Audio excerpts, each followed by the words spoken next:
അതായിരുന്നു അവസാനം. പിന്നെ ഞങ്ങൾ കണ്ടിട്ടില്ല ഒരിക്കൽ പോലും. കേരള പോലീസ് എത്തി രാധയെ കൊണ്ടുപോകുന്നവരെ എന്നെയും കസ്റ്റഡിയിലെത്തി ചോദ്യം ചെയ്തു. കുറ്റവാളിക്ക് ഒത്താശകൾ ചെയ്തു കൊടുത്തതിന്.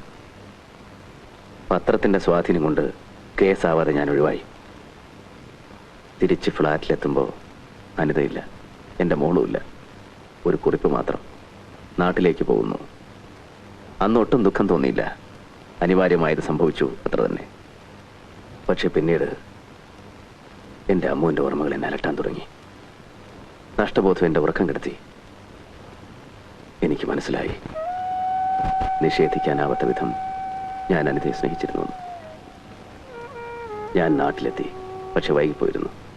അപ്പോഴേക്കും ഡോക്ടർ ഹരികുമാറിന്റെ ഭാര്യയും മകളുമായി അവർ അമേരിക്കയിലേക്ക് പോയി കഴിഞ്ഞിരുന്നു. ചന്ദ്രദാസ് എന്ന മനുഷ്യന്റെ ജീവിതം ഇവിടെ തീരുന്നു. പിന്നെ കാവ്യ ജീവിതമായിരുന്നു. എഴുത്ത് മാത്രം.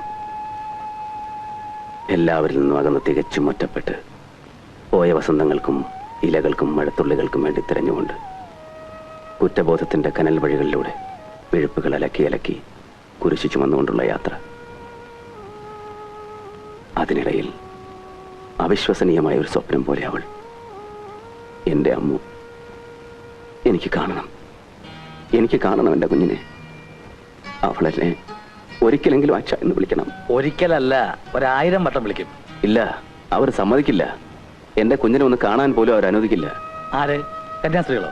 തനിക്ക് തന്റെ മോളെ കണ്ട് സംസാരിച്ച പോരെ? സത്യം അവൾ അറിയണം. ഞാൻ ഏറ്റുന്ന്.